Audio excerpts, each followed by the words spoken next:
श्री राम जय जय राम बोलो श्री राम जय जय राम बोलो श्री राम जय जय राम बोलो श्री राम जय जय राम बोलो श्री राम जय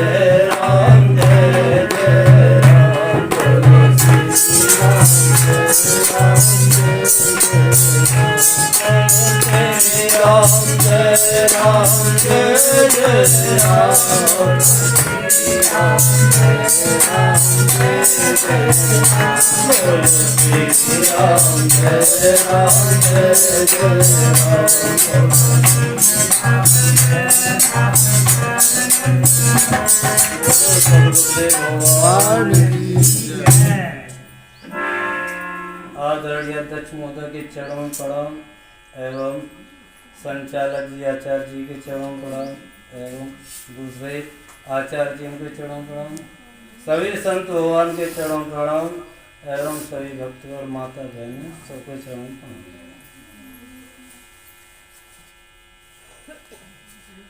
श्रीमद् भागवत पुराण की कथा जब कही जाती है आचार्य जी के द्वारा तो सबसे पहले उसमें श्रीमद् भागवत महापुराण के महात्म्य को कहा जाता है। जब तक महात्म्य नहीं कहा जाएगा तब तक उस पुराण के मतलब को श्रोतागण समझ नहीं पाएंगे। ऐसे रामचरितमानस में रामायण जब तक महात्म्य नहीं कहा जाएगा तब तक उस महत्व को समझ नहीं सकते। एक बार श्री रामचरितमानस का पाठ करने में 3 बार पाठ हो जाता है। गोस्वामी तुलसीदास जी ने एक चौपाई लिखी, मंत्र महामन विषय व्याल के मेटत कठिन कुअंक वाल के। इस चौपाई के द्वारा उन्होंने महात्म्य को बताया। जैसे जो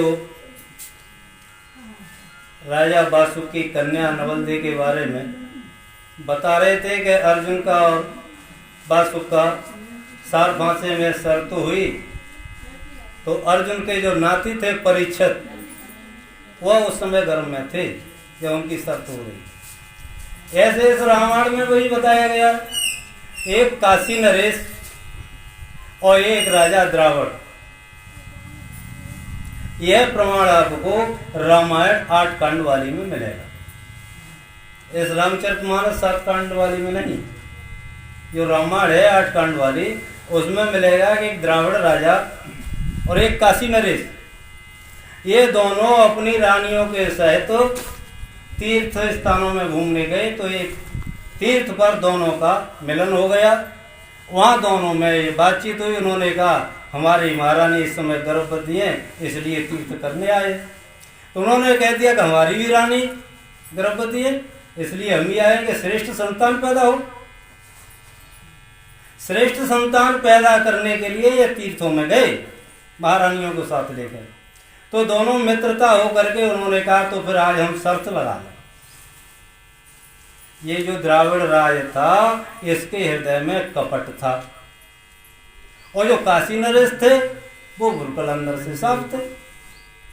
द्राविड़ राज ने कहा कि आज हम शर्त लगाते हैं, यदि मेरी रानी के पुत्र पैदा हुआ और तुम्हारी रानी के पुत्री पैदा हुई तो तुम अपनी पुत्री की मेरे पुत्र के साथ शादी कर। यदि तुम्हारी रानी के पुत्र पैदा हुआ मेरी रानी के पुत्री पैदा हुई तो ठीक 12 वर्ष बाद और मैं अपनी पुत्री की शादी तुम्हारे पुत्र के साथ कर दूंगा। दोनों ये शर्त तय करके अपने अपने घर आ जाते हैं।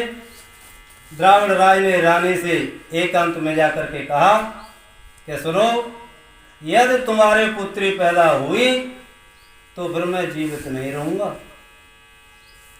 रानी कहने लगी महाराज आपने तीर्थ में शर्त हमारे सामने लगाई थी, उन राजा को तो कोई छल कपट था नहीं, आप ऐसी बातें यहाँ क्यों कर रहे हैं? तो उन्होंने कहा मैं इसलिए कर रहा हूं कि काशी नरेश बहुत बड़ा नरेश है और उसकी पुत्री यदि मेरे घर ब्याह होकर के आई तो मैं उससे श्रेष्ठ हो जाऊंगा, इसलिए शर्त लगाई। महाराज ये तो परमात्मा के हाथ की बात है, पुत्री होगी कि पुत्र होगा इसमें मैं क्या कर सकती हूँ? क्या नहीं, मैं तुम्हें बता रहा। अब रानी सोच में आ गई, जब उसका समय पूरा हुआ, संतान पैदा होने को हुई, तो उस समय दाई को बुलाकर और ये कह दिया कि तेरे अलावा मेरे इस कच्चे में कोई दूसरा ना है, और जब संतान पैदा हो, पुत्री हो या पुत्र, महाराज के पास सूचना पुत्र की जानी है और तेरे मेरे अलावा कोई अन्य जान न पाए। तो ये मैं बहुत इनाम दूंगी। दाई बोली कि कब तक छुपाऊंगी? कि जब तक छुपा पाऊंगी तब तक छुपाऊंगी, तो तू मत बताना। तो उसके पुत्री हुई और किसी को नहीं बताया गया, पंडित को बुला लिया, पंडित को दक्षिणा दे दी गई, उससे भी कह दिया कि महाराज से कह देना पुत्र पैदा हुआ। तो ये सब धन के द्वारा रानी 12 वर्ष तक उसे छुपाए रही और राजा प्रसन्न होकर के उसने यहाँ से पत्र लिख करके और उस हलकारे को दे दिया कि जाओ काशी दिया। जब काशी गया तो काशी नरेश ने कही ये तो बहुत बढ़िया समाचार है, मेरी रानी की तो पुत्री हुई है, मैं तो तैयार हूं। ठीक 12 साल बाद उन्होंने पत्र लिख दिया कि आप बारात लेकर के आ जाना, मैं बिल्कुल तैयार मिलूंगा। जब 12 वर्ष हो गए, पंडित को बुला करके महाराज ने कहा कि आप तैयारी कराओ पुत्र की। आपने कहा था कि इस नक्षत्र में पैदा हुआ है कि 12 वर्ष से पहले यदि पिता ने मुंह देख लिया तो पुत्र मर जाएगा। राजा ने कहा मैं क्यों देखता हूं, नहीं देखूंगा। एक बक्से में रख करके उस पुत्री को दूल्हा बना करके बक्से में बंद करके तारी उसके हाथ में दे दी, बक्से में छेद कर दिए थे जिससे उसे हवा मिलती है। वहां पहुंच जाते हैं। काशी नरेश के यहाँ बहुत बढ़िया व्यवस्था है, नगर के सब बच्चे देखने आते हैं तो कहते हैं बारात तो बहुत अच्छी आई है पर इसमें दूल्हा दिखाई नहीं दे रहा। ये सूचना पहुंचती है कि बिना दूल्हा के बारात आई है। तो काशी नरेश आते हैं, पूछते हैं। उन्होंने कहा कि हमारे पंडित जी महाराज ने ऐसा कहा था कि ये मुहूर्त देखने का नहीं है, ये तो केवल जब भांवर पड़ेंगे उसी समय निकाला जाए। तो जब भांवरों की स्थिति आती है कि निकालो, पंडित जी से कहीं पंडित जी अब निकालो, पंडित जी बोले हमारा तो जीवन यही सकता, अभी निकालेंगे राजा को मालूम पड़ेगा, राजा मार देगा। तो जब निकाला गया तो देखे तो उसमें पुत्री। राजा के देखते इससे नीचे झुक गया, पंडित जी ये क्या किया तुमने? पंडित जी ने कहा महाराज मैंने क्या किया, महारानी ने जो मुझे बताया मैंने बता दिया, अब मैंने देखा तो था नहीं वो पुत्री है, पुत्र है। ये सूचना काशी नरेश पर पहुंच जाती है तो काशी नरेश अपनी सेना को लेकर आता है और कहता घेर लो सबको, कोई जिंदा निकलने न पाए।